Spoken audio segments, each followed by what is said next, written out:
wabarakatuh.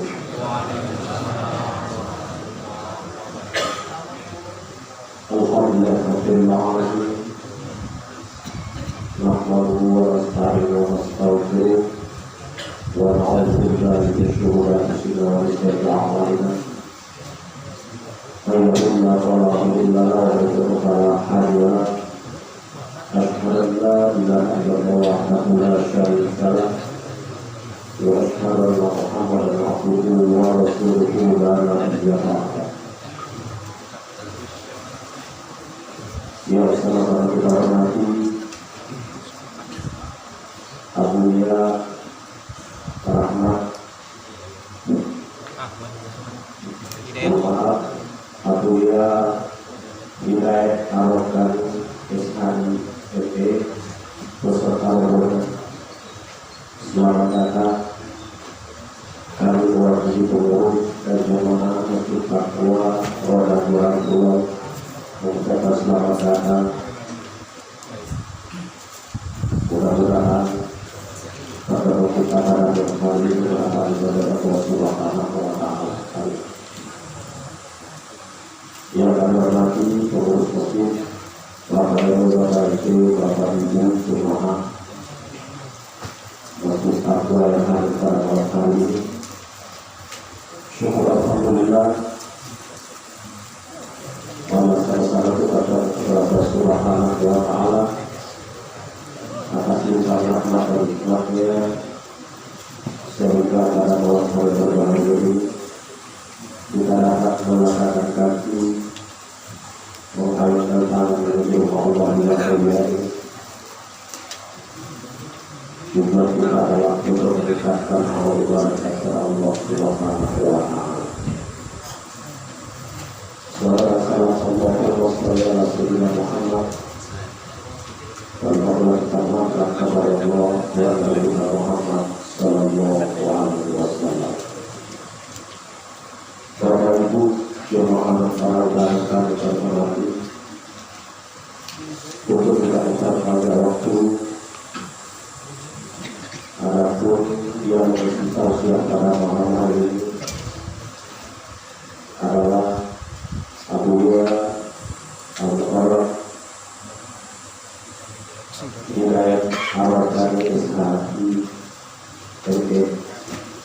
Kepada Abuya waktu mendapatkan persilakan dengan seorang.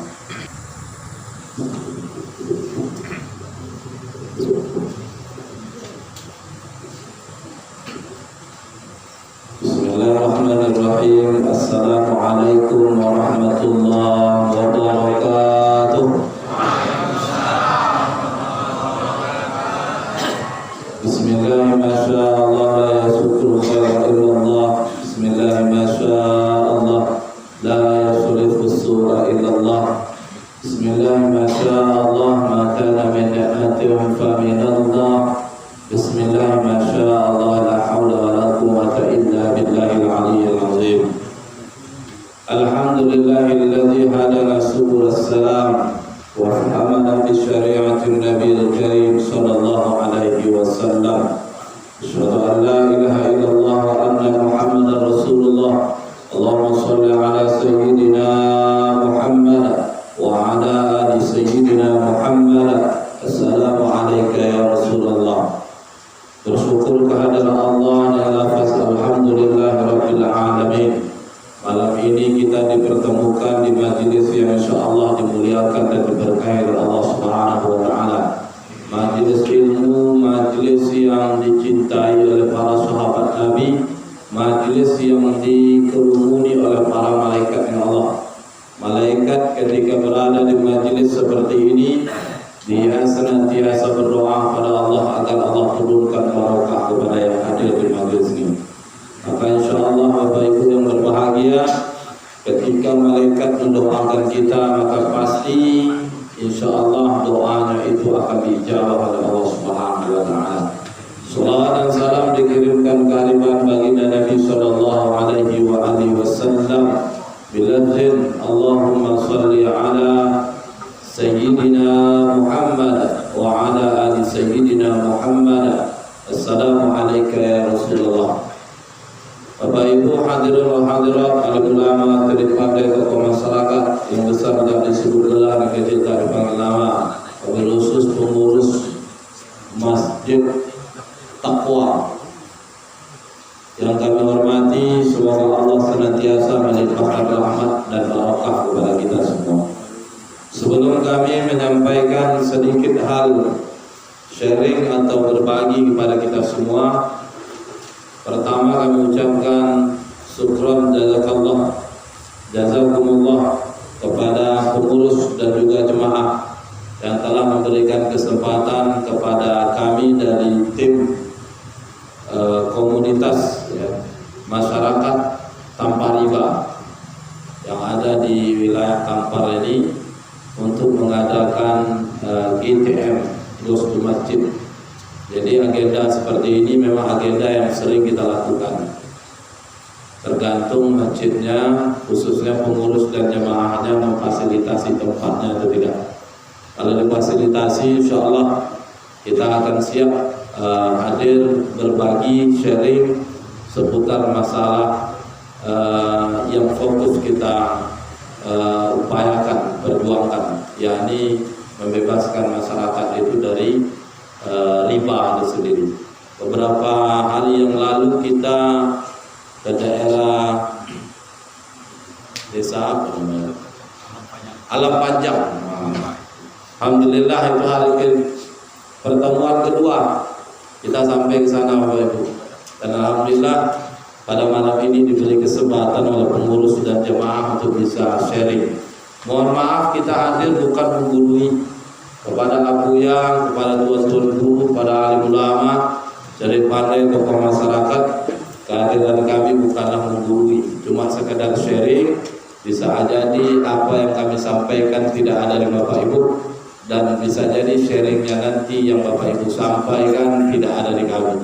Maka dengan terjalinnya silah ukhuwah di antara kita, maka insya Allah memperpanjang umur, membuka pintu rezeki, dan akan senantiasa memberikan kesehatan terhadap badan kita.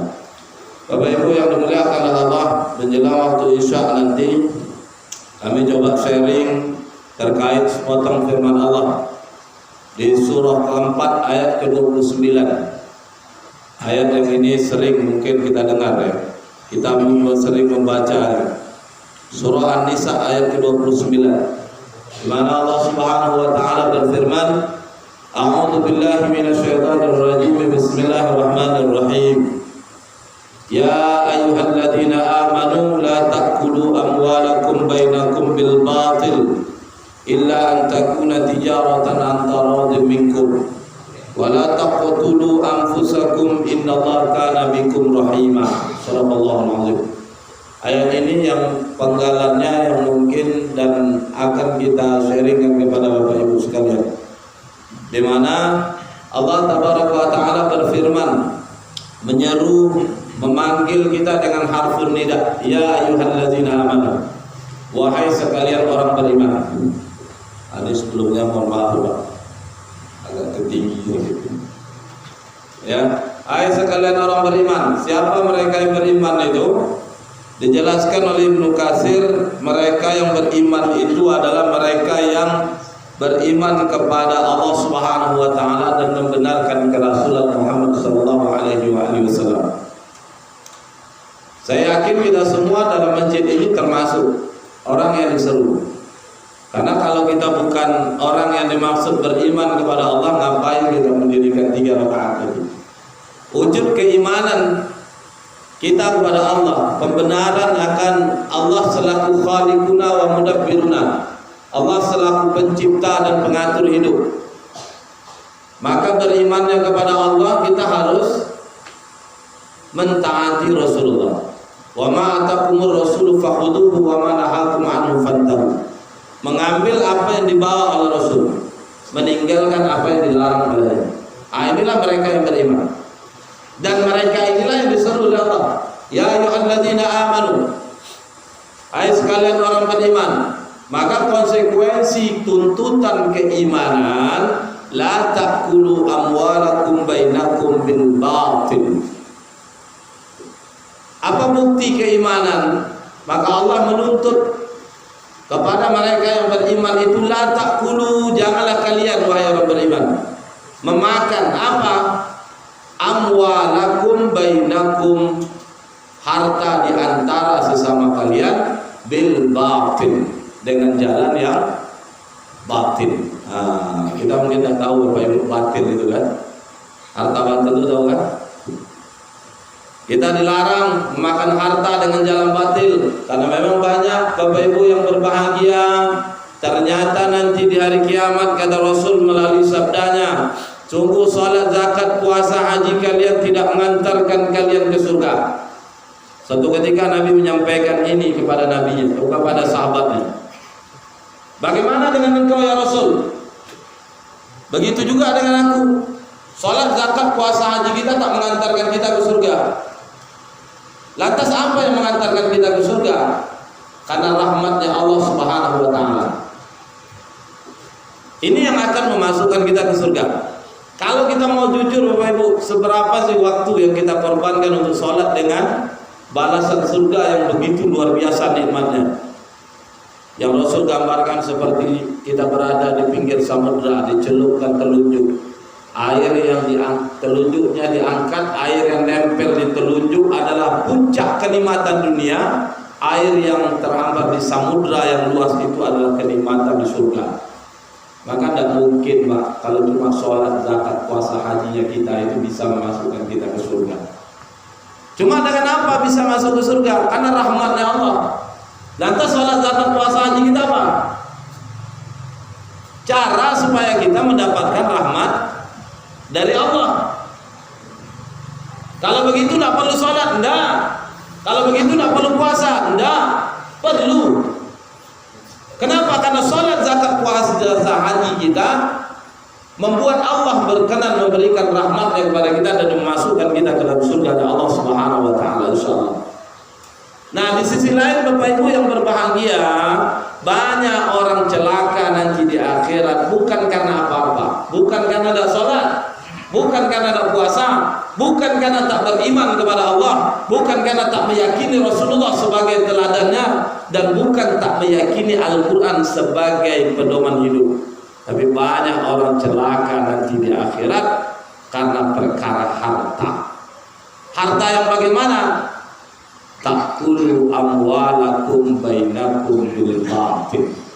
Karena mendapatkan harta dengan jalan yang batil. Nah, Bapak Ibu yang dimuliakan oleh Allah Subhanahu wa taala, saya coba cek tadi di dalam kitab Tafsir Ibnu Katsir, di mana Ibnu Katsir menjelaskan apa makna batil di sini. Batil bermakna bi anwa'il mukasib allati hiya ghairu syar'iyyah, ka anwa'ir riba wal qimar wa ghairu dzalik. Apa yang dimaksud dengan batil adalah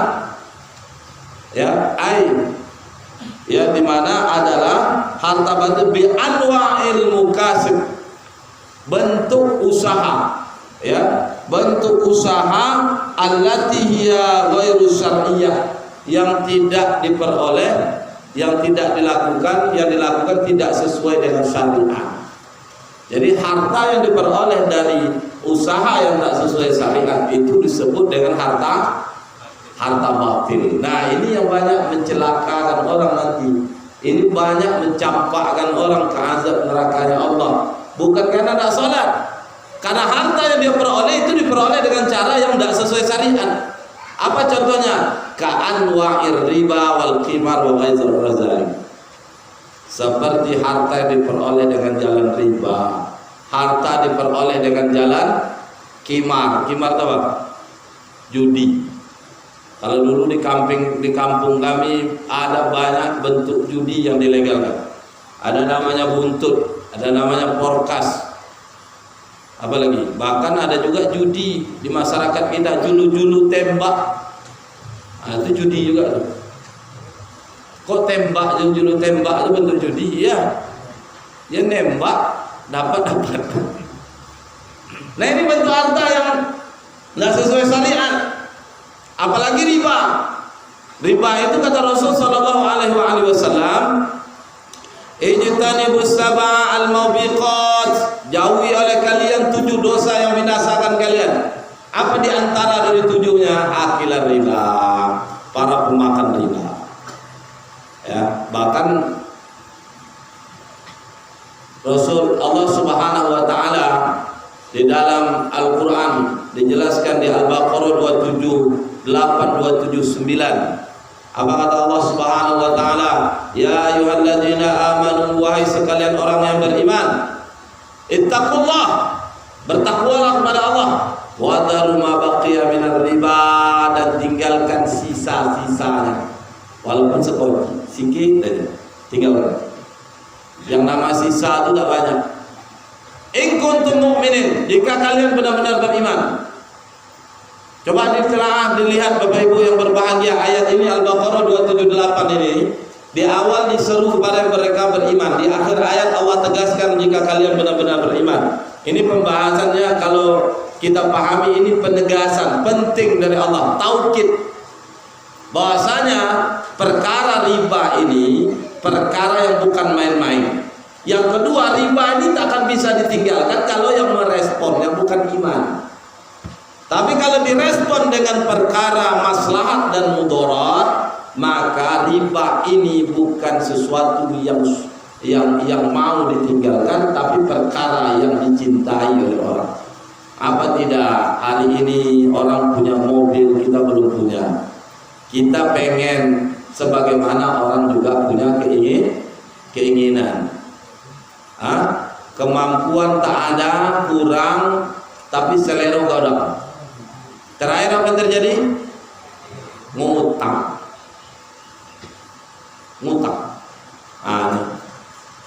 Makanya ini ya, kalau bukan karena keimanan tidak mampu meninggalkan itu.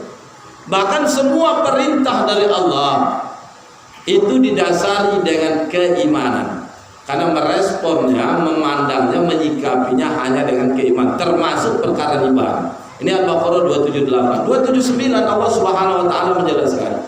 Apa kata Allah Subhanahu wa taala? Fa illam taf'alu fa'zanu biharbin minallahi wa rasul. Maka jika kalian masih tetap melakukannya, fa'zanu biharbin minallahi wa rasul. Berarti sudah mengumandangkan perang dengan Allah dan Rasul. Minta izin ya kepada Allah dan Rasul untuk memerangi dirinya. Artinya apa? Memandangkan perang, ngajak Allah berantem. Coba kalau kita tarik dengan apa yang Rasul ungkapkan tadi, orang masuk surga bukan karena sholat, zakat, puasa, haji. Orang masuk surga bukan karena infaknya. Orang masuk surga karena rahmatnya Allah Subhanahu wa taala. Pertanyaannya, mungkinkah kita mendapatkan rahmat Allah itu sementara kita menantang Allah mengajak berantem?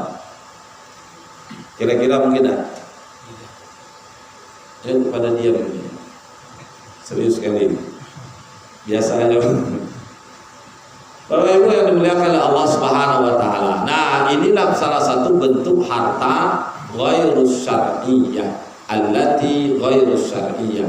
Harta yang diperoleh dari usaha yang tak sesuai dengan syariat. Harta apa? Harta yang batil. Harta batil, harta yang haram. Bapak Ibu yang dimuliakan oleh Allah, di kalangan ulama itu membagi ada dua bentuk harta yang haram. Ada haram pertama karena zat, haram li zatihi, haramnya itu karena zatnya. Ini yakin kita kalau kita semua paham. Apa diantaranya? Allah Subhanahu wa taala berfirman, "Urimat alaikumul maitatu wad damu wa lahmul khinzir."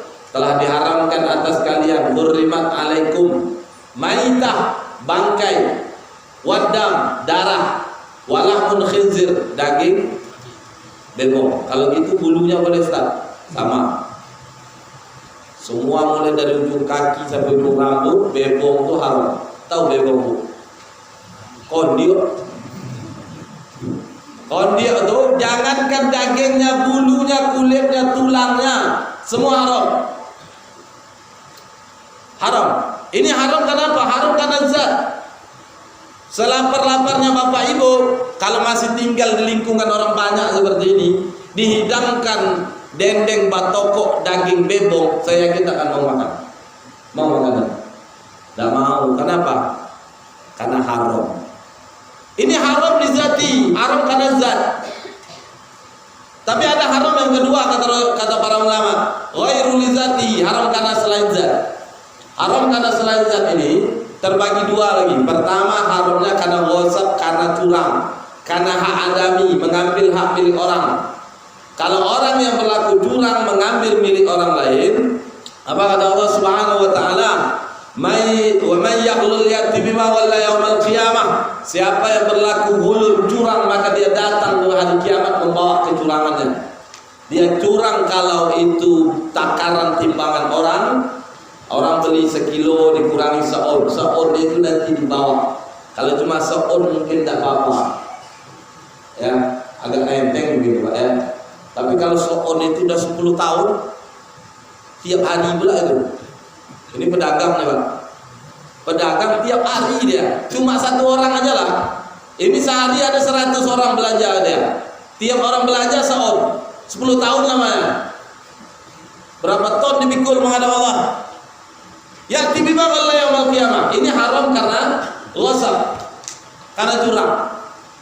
Ayat ini juga menjelaskan orang yang curang dalam hal pembagian zakat.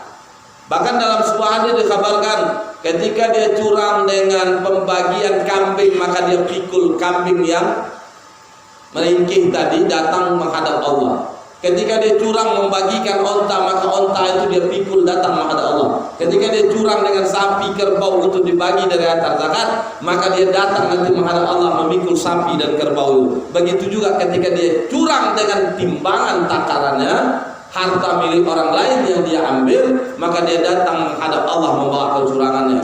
Bahkan dalam riwayat ketika kita curang mengambil hak milik orang lain terkait dengan tanah. Ini kan lama dan perbatasan. Tak banyak-banyak, cuma sejengkal. Kata Rasul sejengkal itu sebesar langit dan bumi akan dihadapkan nanti dipikul dihadapkan menghadap Allah Subhanahu wa taala. Nah, ini pun kita sudah lazim paham kalau ini bentuk harta yang haram. Makanya kita tak mau korupsi. Kadang-kadang kita pun dituntut korupsi. Kita tak mau menyogok. Kadang-kadang kita pun mau juga menyogok. Kita tahu korupsi menyogok itu haram. Karena kan sogok itu risuah. Kalau di Malaysia itu namanya rasuah. Kalau bahasa kita ya apa? Korupsi itu bahasa Indonesia. Korupsi bahasa Indonesia kan? Korupsi. Risuah. Risuah itu nyogok. Arrosi wal multasi kulum finnar. Ini harta haram, harta batil. Kita yang menyogok, kita yang menerima suap, risuah, itu sama-sama kulum finnar. Banyak bentuk risuah hari ini. Di dalam undang-undang positif itu diatur di dalam undang-undang gratifikasi. Makanya guru pas bagi rapor tak boleh menerima hadiah dari wali murid. Kalaupun mau terima, laporkan dulu. Layak nak diambil oleh guru. Kalau tidak, nanti kena pelanggaran undang-undang gratifikasi. Bahasa kitanya apa namanya? Riswah, nyogok. Riswah. Nah, ini haram, kita tahu. Kadang-kadang kita melakukan. Misalkan mau berurusan ke kantor desa di kampung kami. Sini kan tidak ada. Lambat rasanya dikasih duit pulsa. Lambat rasanya ngurus KTP KK dikasih duit bensin. Lambat rasanya selesai dikasih duit apa lagi? Duit kopi, duit rokok, duit terima kasih. Itu risuah.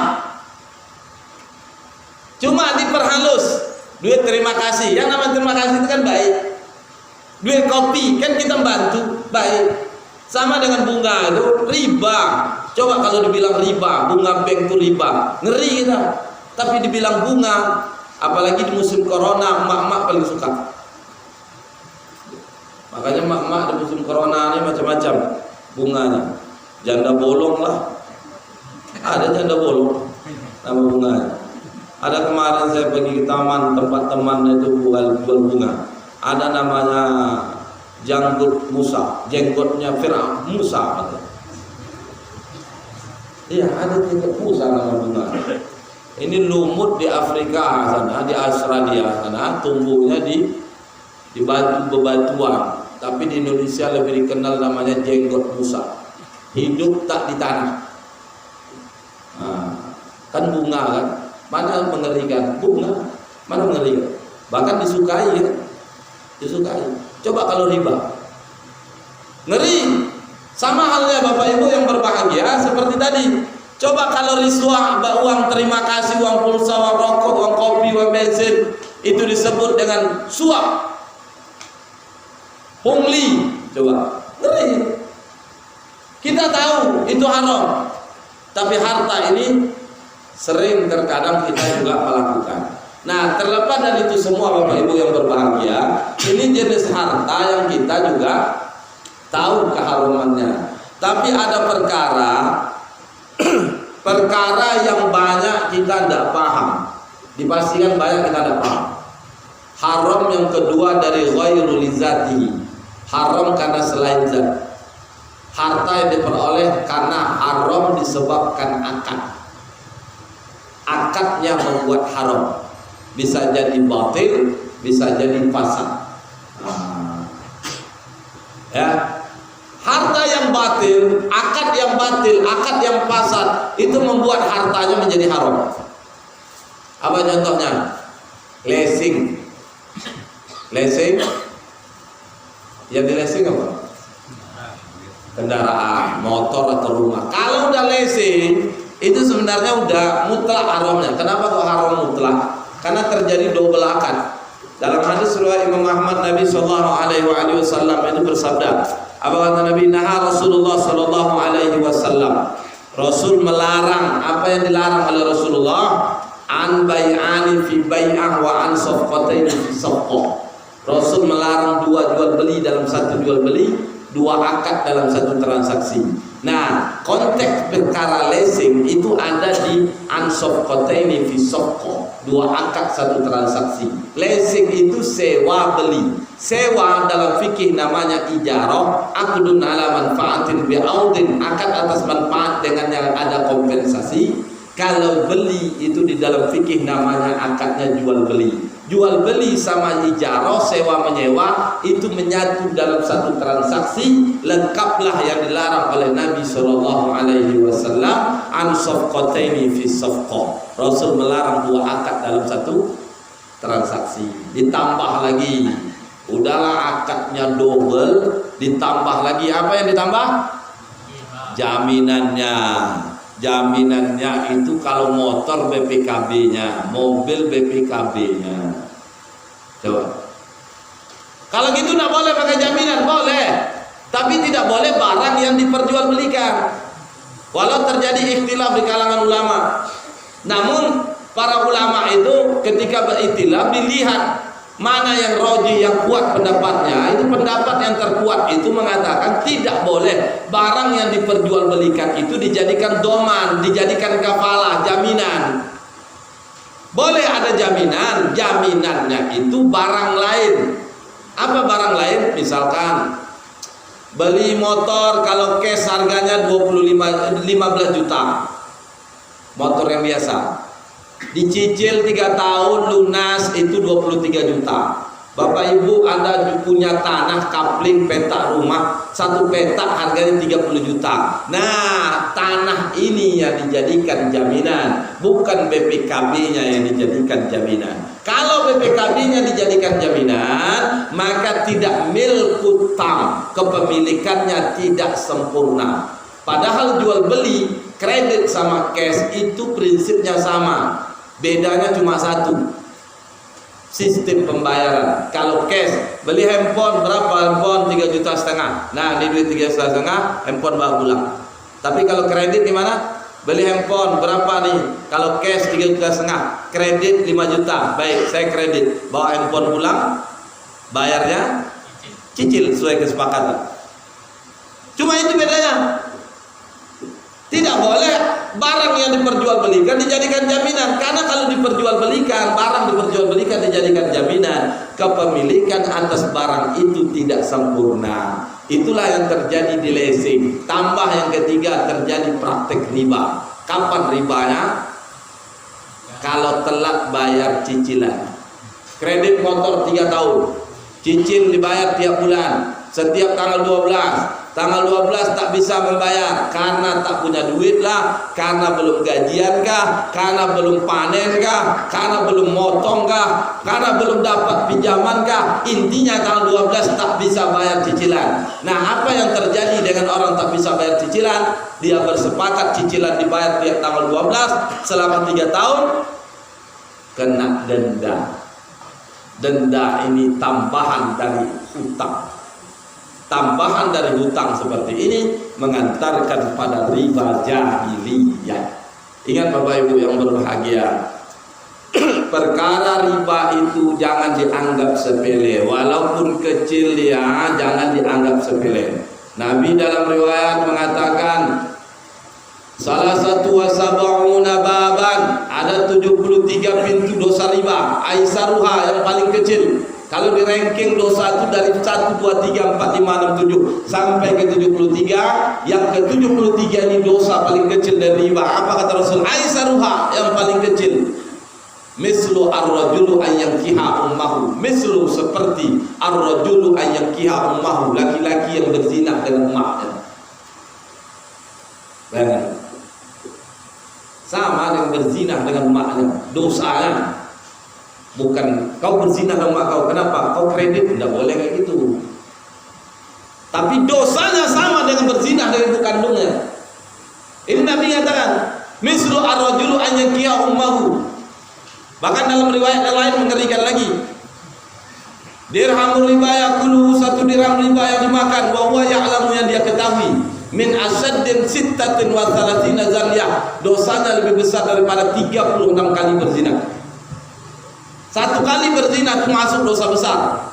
Yang hadis tadi 7 dosa besar yang harus engkau hindari, yang harus kalian jauhi, yang akan membinasakan kalian. Salah satunya apa? Berzina, riba, pezina, syirik, durhaka pada ibu bapa, dan seterusnya. 7 zina masuk, 1 dari 7 dosa besar. 1 kali berzina pelakunya melakukan dosa besar.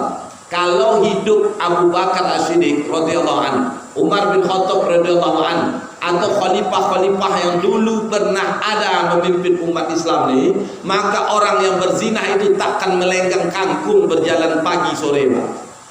Karena jelas kalau pezinanya itu ghairu musan, bujang dan gadis. An-Nur ayat 2, azaniyatu wazani fajlidu kulla wahidin minhuma mi'ata jaldah. Pezina wanita, azani pezina laki-laki, fajlidu, maka jilid, dicambuk berapa kali? Mi'ata jaldah, 100 kali cambuk. Ini kalau orang berzina hanya bujang dan gadis. Kalau orang yang menengok bujang gadis ini berzina, hadirkan 4 saksi.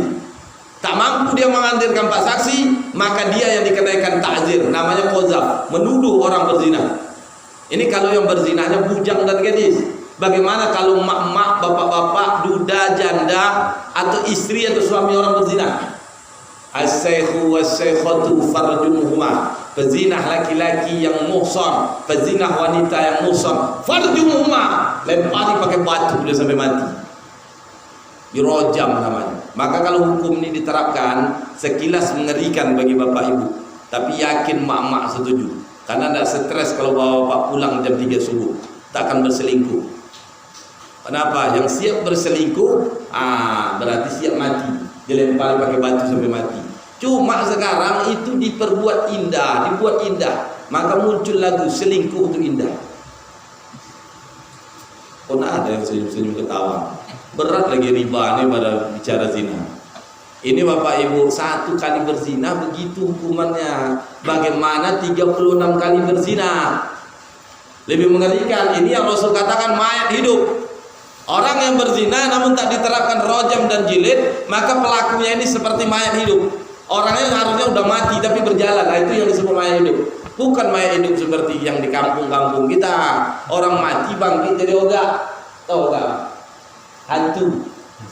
Tak ada orang udah mati masuk dalam kubur, panjang 3 kaki dalam tuh, ke bawah tuh takkan bangkit lagi dia. Kalaupun bangkit namanya korin, nama jin korin, jin yang menyertai kita. Tapi yang dimaknai mayat hidup itu siapa? Orang yang harusnya diterapkan hukum rojam, mati dia, namun tak diterapkan, dia berkeliaran. Nah, mereka inilah disebut sebagai mayat hidup.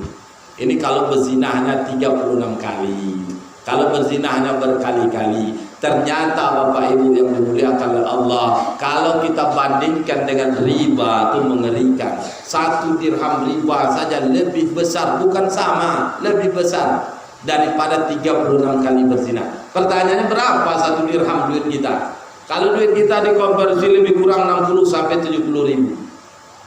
Baik kita uang 70 ribu, ya. Kalau terkait riba 70 ribu rupiah, apa kata Rasul? Asyaddin sittatin wa salasina zaniya, lebih besar daripada 36 kali berzina. 70 ribu coba. Ustaz, itu bagi yang mengasih, gimana bagi yang menerima? Nah, Rasul dalam riwayat yang lain menjelaskan, apa kata Nabi? La'ana Rasulullah sallallahu alaihi wasallam, Rasul melaknat. Siapa yang mereka laknat itu? Akilah riba, yang memakan, yang mengambil. Walaupun tak dimakan, diambilnya pun udah kena. Wa mukilahu, yang tukang kasih atau yang jadi wakil perantara. Wa katibahu, yang tukang tulis. Wa syahidaihi, 2 saksi dalam dan saksi riba. Wa hum sawaun, mereka sama-sama bersalah, sama-sama dilaknat. Nah, hanya yang menerima, tak hanya yang ngasih, yang terima, yang ngasih, yang jadi perantara, yang jadi wakil, yang tukang tulis, 2 saksi dalam transaksi riba. Wahum sawaun, mereka itu sama-sama bersalah, sama-sama dilaknat oleh Rasul sallallahu alaihi wasallam. Bapak Ibu yang dimuliakan Allah, melihat fenomena fakta realitas hari ini, pintu masuk riba itu satu. Apa itu? Ngutang. Pintu masuk riba itu hari ini cuma satu, ngutang. Bisa pintu yang lain, tapi lazimnya hari ini ngutang. Bapak Ibu pengen punya motor, ngutang, riba. Punya rumah, ngutang, riba. Bahkan kalau nak bangun rumah, ngutang, riba. Nak nikahkan anaknya, ngutang, riba. Bapak-bapak nak nikah lagi kadang PNS dia, ngutang, riba. Asalnya ngutang hari ini, riba. Karena siapa? Di mana kita mau cari 10 kasih 10 dibalikkan? Ada kayak gitu. Amak bank cuma, abang bank, saudara bank. Tapi kalau si abang bank, itu enggak. Si bank itu enggak kan. Atau lagi tempat rentenir koperasi, kasih 10 balik 10 200. 10 balik 12. Kasih 1 juta balik 1 juta, tapi terima 800. Baik dia nih. Dikasih kepada Bapak Ibu ngutang 1 juta, baliknya juga dikasih balik juga 1 juta, tak nambah. Cuma Bapak Ibu terima cuma 800. Berapa jadinya tuh? Harusnya 1.200.000 juga. Ya, itu yang terjadi. Kalau sudah hutang ini bertambah, hutang dalam makna qard, hutang dalam makna dain. Kalau hutang dalam makna qard ini bertambah, kullu qardin jarra naf'an, atau dalam riwayat yang lain, kullu qardin jarra manfa'ah fa huwa riba.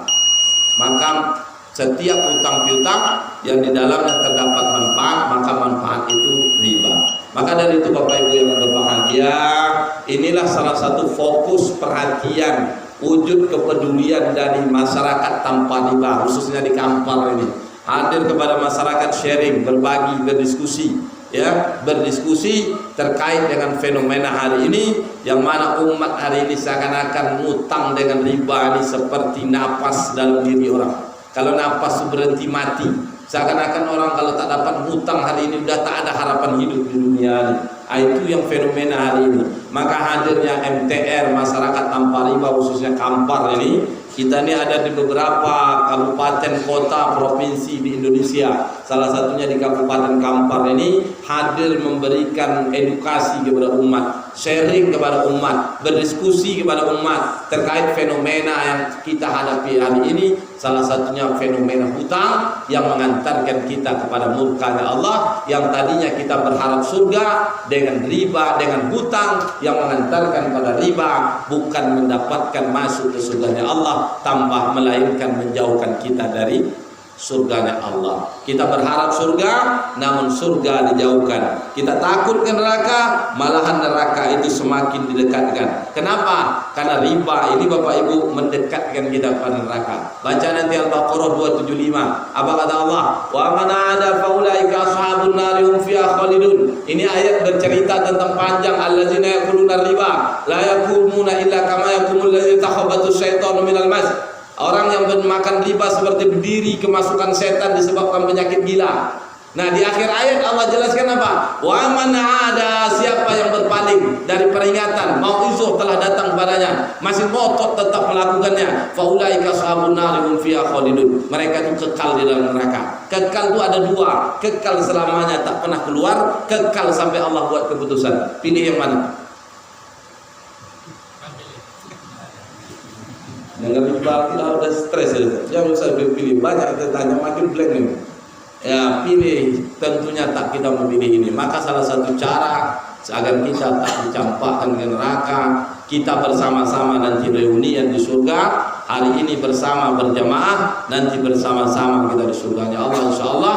Maka salah satu upaya yang harus kita lakukan, jauhi semua bentuk riba, pintunya lewat hutang piutang. Wallahu a'lam bishawab. Fatabiru ya ulil absar. Ta'ala turhamur. Oh, pakai pertanyaan. Nah, saya kira ada azan dari dah selesai lah. Silakan. Ya. Ya. Kemudian ada pesertanya 50 orang, bayarnya umpamanya 100 per minggu. Kemudian apa nanti pas per minggunya mendapatkan 2 juta, diambillah bukannya itu 100.000 atau 200.000. Apakah itu termasuk riba? Ya. Baik, terima kasih. Yang keduanya, Maaf belakang Pak ya. Ya, silakan. itu riba, apakah itu semua yang dalam kelompok itu termasuk berdosa dalam hal tersebut? Ya. Terima kasih, Pak. Ya. Baik.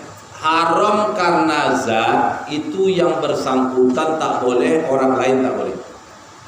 Daging bebong, bangkai, darah saya tak boleh, saya kasih ke bapak juga tak boleh. Haram karena hak orang lain diambil, kecurangan saya tak boleh, orang lain juga tak boleh. Tapi kalau haram karena akad, itu saya tak boleh, orang lain tak masalah, asalkan dia tak terlibat dalam akad. Nah, ini pertama. Yang kedua terkait dengan julu-julu. Julu-julu itu kalau kita lihat fenomena, faktanya, realitasnya itu terjadi akad qad, akad hutang. Apa itu qad? Qad itu menyerahkan sebagian harta kepada orang lain untuk dimanfaatkan, dan orang itu menggantikan padanannya. Maka qad itu bisa uang, bisa barang. Umumnya uang. Kalau melihat fakta arisan julu-julu itu akadnya qad. Anggaplah saya yang tukang pegang buku, tukang catat, tukang kumpul, tukang bagi. Maka kita main tadi 50 ya, 200 orang terima 1 juta. Anggaplah 1 juta. Terima 1 juta. Tiap kali keluar itu goncang setiap seminggu sekali. Terima 1 juta. Nah, saya yang megang. Saya yang nomor pertama. Berarti saya dapat 1 juta. 1 juta itu dari mana? Dari bapak-bapak ini, anggota julu-julu. Berarti apa yang terjadi? Saya berhutang ke bapak-bapak ini. Nah, kalau 200 orang berarti 1 juta, berarti saya terima cuma berapa? 50 orang main. Berarti 800 kan? 800 ribu dari mana? Dari bapak-bapak ini. Kebetulan mohon maaf, Buya ini, Abuya kita ini nomor 2. Nomor 2 beliau. Nah, beliau minggu berikutnya terima. Beliau dapat 1 juta kalau beliau bayar. Dari mana 1 juta beliau dapat? Dia bayar 200, dari saya menagih piutang, saya bayar hutang, beliau pun berhutang ke yang lain. Yang nomor terakhir itu berpiutang, menagih piutang, karena dia udah hutang semua. Jadi faktanya dalam arisan dulu-dulu itu akadnya hutang, akad qad. Qad itu udah jelas rambu-rambunya. Kullu qaradin, setiap qad hutang jarra manfaat, yang mendatangkan manfaat, termasuk manfaatnya apapun bentuknya, baik manfaat berupa jasa, baik manfaat berupa materi, fahuwa riba, maka manfaat itu riba. Nah, apa bentuk manfaatnya? Macam-macam. Kalau di arisan dulu-dulu manfaatnya itu duit buku. Terima 1 juta, kasih ustadznya yang tukang pegang buku 50. Namanya 50.000. Mungkin kalau pergi ke pasar Bengkinang, itu nggak nyampe 50 itu loh. Dekat jembatan tuh udah habis. Ya kan? Begitulah kecilnya 50. Tak apa-apa lah kalau cuma dikasih 50. Bukan perkara enggak apa-apa, yang dikasih ini riba. Kalau riba yang dikasih, yang ngasih kena, yang menerima kena. Saya yang megang buku, Buya nih yang nomor 2, Buya nih yang ngasih. Buya tuh kena, saya pun kena. Tapi kan aku tak mengambil, tak makan. Nah, kan ada saya jelas tadi. La'ana Rasulullah sallallahu alaihi wasallam. Rasul melaknat siapa? Akilah riba, yang mengambil, yang makan. Wa mukilahu, yang tukang kasih di perantara. Buya ini takut dia berdosa, minta tolong ke bapak nih. Tolonglah kasih ustaz tuh. Aku takut ini berdosa nih. Kalau kau kan tak apa-apa doh. Kau banyak pahalanya. Disuruhnya. Kena. Buya kena, beliau pun kena. Saya yang terima, saya kena, karena saya akilah riba. Beliau kena yang ngasih, beliau kena jadi wakil. Wakatibahu, tukang tulis, wasyahidai, 2 saksi transaksi riba. Yang ngasih, yang terima, wahum sawa'un, sama-sama salah, sama-sama dilaknat. Begitu Pak. Jadi duit buku kalau mau main dulu-dulu, main arisan, mainlah, tapi tak ada duit buku. Mainnya normal, karena kadang-kadang majelis taklim mak-mak itu, kalau saya sering itu ngisi majelis taklim mak-mak, kalau tak ada arisan tak semangat yang datang. Terkadang udah keluar nomornya malas pula dia datang. Tapi kalau belum keluar semangat itu datang. Kenapa? Berharap keluarlah nomor arisan dia. Datang terus. Makanya jadi penyemangatnya itu arisan. Boleh, tapi tak boleh ada duit potongan. Kalau itu arisan uang, tak boleh ada potongan. Nah, kalau arisan barang di mana? Beda lagi. Yang diserahkan duit atau barang. Kalau duit yang diserahkan harus balikan duit. Tapi mau balik terima barang, berarti setelah terima akad yang kedua, minta tolong belikan barang. Tapi kalau arisannya barang, misalkan arisan gula, arisan telur, minyak goreng, kan gitu mak-mak biasa gitu, apalagi mau puasa. Nah, arisan gula, telur, minyak goreng, tepung. Boleh, tak boleh bertambah, ya. Karena gini, kalau arisannya barang, maka barang itu yang dikasih. Tapi Ustaz yang dikasih bukan barang, duit. Nah, harga barang berubah. Makanya Bapak Ibu dibayar duit, belikan barang sesuai harga barang. Tidak boleh akadnya itu 2 sekaligus. Akad hutang sama akad jual beli. Maka harus dijelaskan, dibedakan. Kalau dia akadnya arisan barang yang diserahkan duit, maka ketika terima hari ini kita terima si A. Nah, si A dapat duit 2 juta. Kau duit 2 juta nih mana? Duit nih kau kasih. Nah, oh enggak, aku mau barang sesuai arisan kita. Maka diakadkan yang kedua. Berarti minta tolong belikan barang. Tapi barangnya sesuai dengan jumlah duit. Nah, tidak boleh lebih dari jumlah duit. Maka kalau lebih dari jumlah duit nanti bisa jadi riba lagi, Pak. Coba. Nah, ini begitu Bu ya. Kalau arisan tidak boleh duit buku, tidak boleh duit transport. Karena akad qad itu tujuannya dilakukan karena semata-mata tabarruk. Tabarruk itu apa? Tolong menolong. Yang namanya menolong tak ada cari untung. Jadi saya yang tukang pegang buku, saya tak cari untung. Jadi saya pinjam duit ini dulu, besok saya antar masing-masing, saya tagih, saya kembalikan siapa yang terima. Ini berarti akadnya itu tolong menolong, akad sosial. Sama kita gotong royong di masjid takwa nih. Tak ada kita berharap amplop habis gotong royong. Begitulah harusnya akad arisan, akad julu-julu. Nah begitu. Termasuk juga riba. Misalkan saya megang buku nomor 1, Buya nih, ini mohon maaf Buya terus ya, ini contoh. Buya nih beliau minta mau pengen duit cepat. Bisa saya minta nomor 1? Boleh, tapi kau beli. Nah, ya, tidak banyak-banyak belinya, 50.000 cuma. Nah, 50.000 berarti nanti akad utang bertambah lagi. Maka hindari. Jadi murni tolong menolong. 1 juta balik 1 juta, 2 juta balikan 2 juta. Kelebihan dalam akad hutang piutang jadi riba. Ini yang terjadi dalam arisan, dalam julu-julu. Itu ya. Nah, baik, cukup.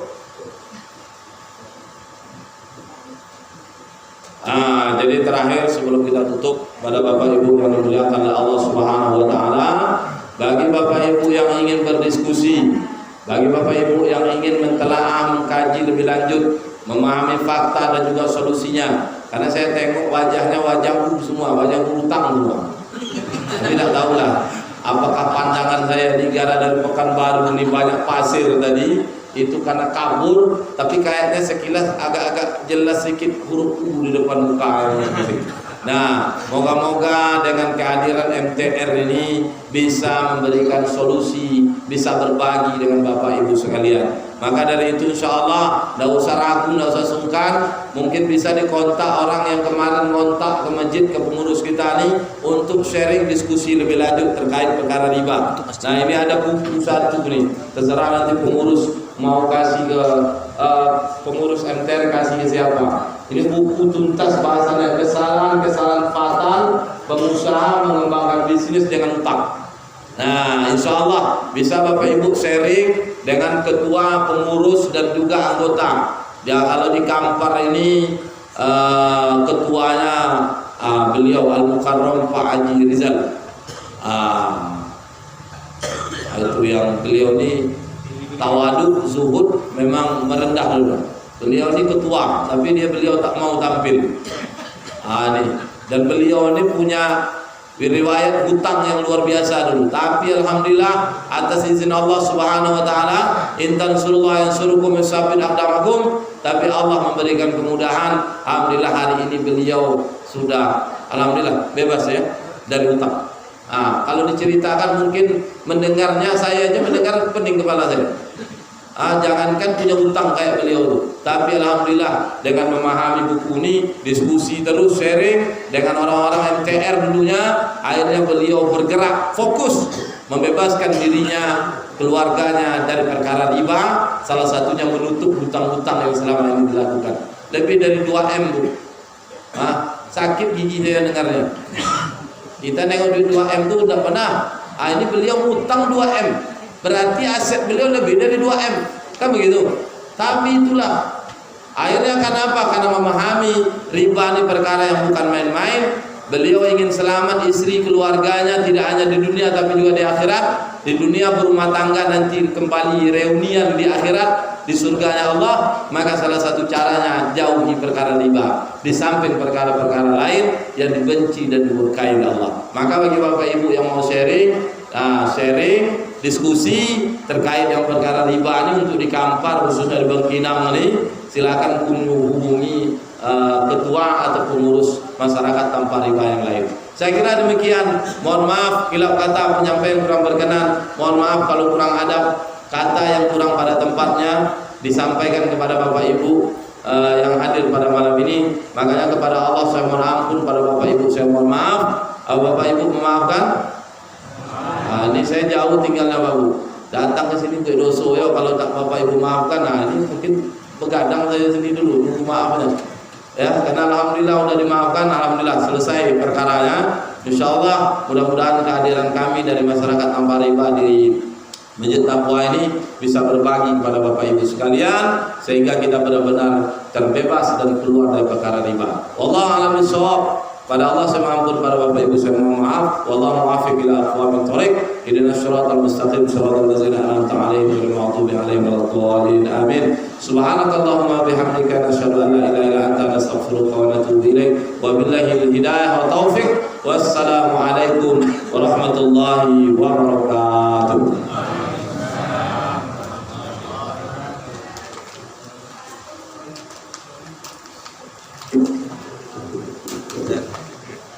Terima kasih kepada Abu Buan. Mudah-mudahan apa yang dia sampaikan dapat kita amalkan dalam kehidupan sehari-hari. Ini mungkin dalam waktu berdepan ya, kita juga akan waktu latihan untuk satu melanjutkan karena persoalan adalah persoalan masyarakat yang banyak dihadapi. Jadi itu nanti kita adakan waktu lagi nanti pertemuan ya. Oke, terima kasih. Kami sebagai pembawa acara mohon maaf atas segala kekurangan. Terima kasih atas segala perhatian. Wassalamualaikum warahmatullahi wabarakatuh.